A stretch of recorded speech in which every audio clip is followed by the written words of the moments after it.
طالبانو سړی چې مړ سي مال ترې پاتې سي که نه لورګانې پاتې سولې او زمن هم پاتې سول مثلا یوه لور پاتې دوه لورګانې یو لور پاتې سو یو زوی پاتې سو مال به څنګه کوي 3 برخې به یې کوي 2 برخې به دي چا سي د الګ نر سي یوه به دي چا سي خو طالبانو یو میراث ته یو په ژوند کې تقسیم ده په ژوند کې طالبانو پلار راجګ سو څه وایي پلار راجګ سو په ژوند کې وایي زه د خپل مال په خپل ژوند باندې د اولادونو په منځ کې تقسیموم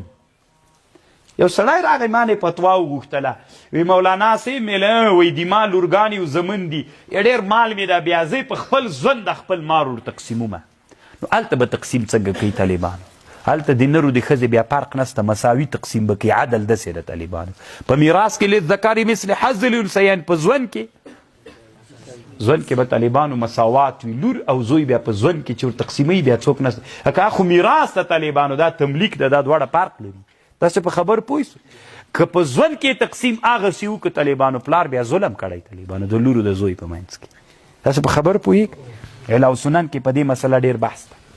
طالبانو یو بله مسله هم خلکو کې ډېره رواج ده پلار راجګ سو طالبانو خپلو زمنو ته یې رسي روح الماني طالبانو په پاڼو به دلته د میراث بحث کړی یوه خبره طالبانو دلته بل هم واورئ پلار راجګ سو 3-4 زمن لري دا زوی سره د پلار ورانه ده دته یې ویلې پلار ورته ویلې وی ای د جومات خلکو ما دی حق د حق نه مې وویسته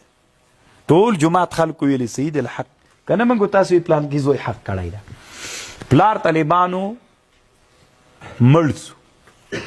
چې مړ سو دا ورونه راجګ سول خپل منځ کې څوک تقسیمو مال یې تقسیمو د حق سته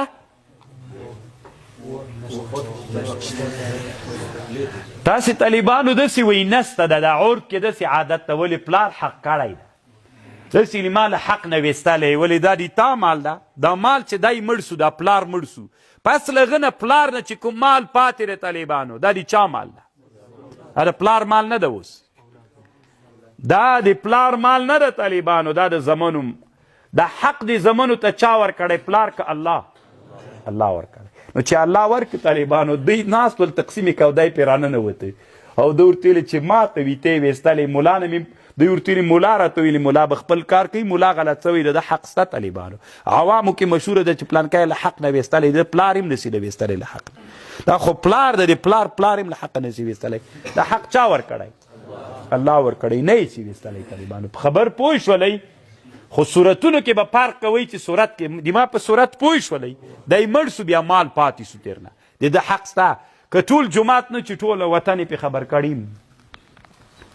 خو یو بل حالت ته دا پلار راجګ سو ویلی ما دا زوی حق کړی زه دته حق نه ورکوم په ژوند باندې راجګ سو دا مځکه یې په 3 مال مځکه یې په 3 اولادونو تقسیم کړه او تملیک یې کړه دته خپل حق ورکړه دته خپل ورکړه دته بل خپل پس له هغه نه پلار مړ سو پار مرګ نه دی راجګ سو دوی زمن ورونه ته وایي موږ ته مال راک کم مال درکم